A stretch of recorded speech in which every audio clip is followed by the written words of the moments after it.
জটিলা, তুমি এ রাজ্যে মরীচিকা হয়েছিলে? আচ্ছা বেশ, তোমাদের এত দূর যখন টেনে এনেছি, বোকা বানিয়েছি, তাহলে আসল সত্যিটা বলেই দিই। আমি জল উপাদান সংগ্রহ করতে এই আরশি নগরে প্রবেশ করি। কিন্তু জানো তো, আমি এত সহজে এখানে ঢুকতে পারিনি। এই আরশি নগরে প্রবেশ করতে গিয়েই প্রথমে আমি বাধা পাই।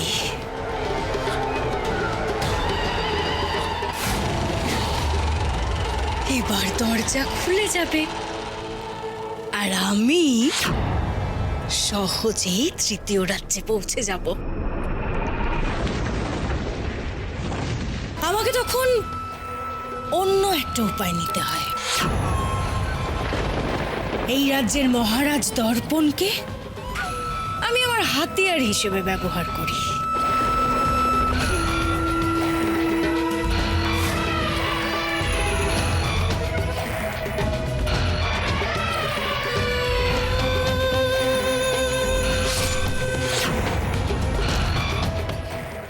কে তুমি?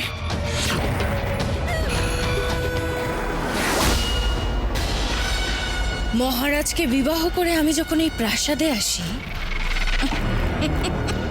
সবাই ভাবতো মহারাজকে বোধহয় কুহেলি বশ করে রেখেছে। মহারাজ কুহেলির মায়ায় আচ্ছন্ন, কিন্তু আসল মায়া করেছিল এই জটিলা।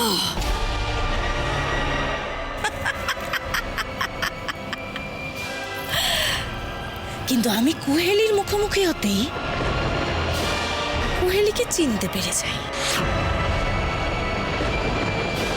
গনগনে রাজ্যে বহ্নিকে মেরে আমি বহ্নি সেজে অগ্নিচিহ্ন কুমার দেবদত্তকে বিবাহের নামে আত্মসাৎ করে অমর হব ভেবেছিলাম। কিন্তু এই রূপমতি আমার সব উদ্দেশ্য ব্যর্থ করে দিয়েছিল। আমাকে আগুনে পুড়িয়ে দিয়েছিল। আমি আর আমার সে দেহ ফিরে পাইনি।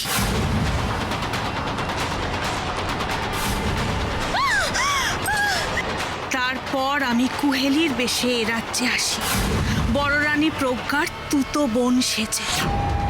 মহারাজকে ভুল বুঝিয়ে নিজের জায়গাটা পোক্তও করে নি।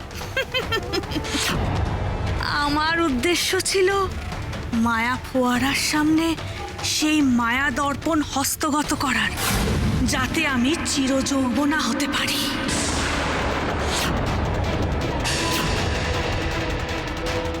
আর তারপর এ রাজ্যে এলো জটিলা, রানী মরীচিকার বেশে।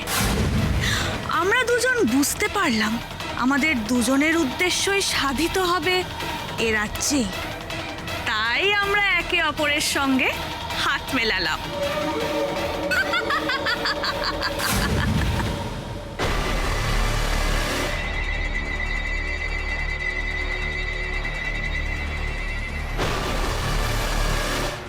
জটিলা,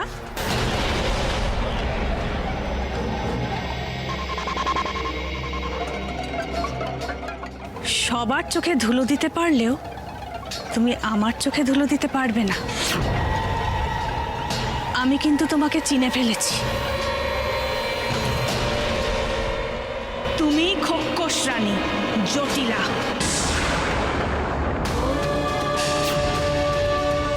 কি বলছো তুমি? আমি সত্যি কিছু বুঝতে পারছি না। তুমি যার কথা বলছো আমি তো তাকে চিনিও না। আমি তো মরীচিকা। বুঝতে পারছো না তো? বেশ, তাহলে তুমি আজ আমার শিকার হবে।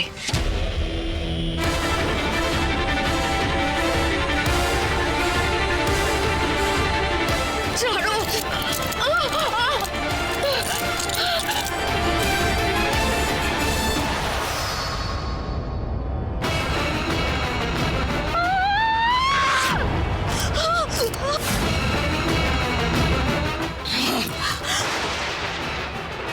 আমি চাইলে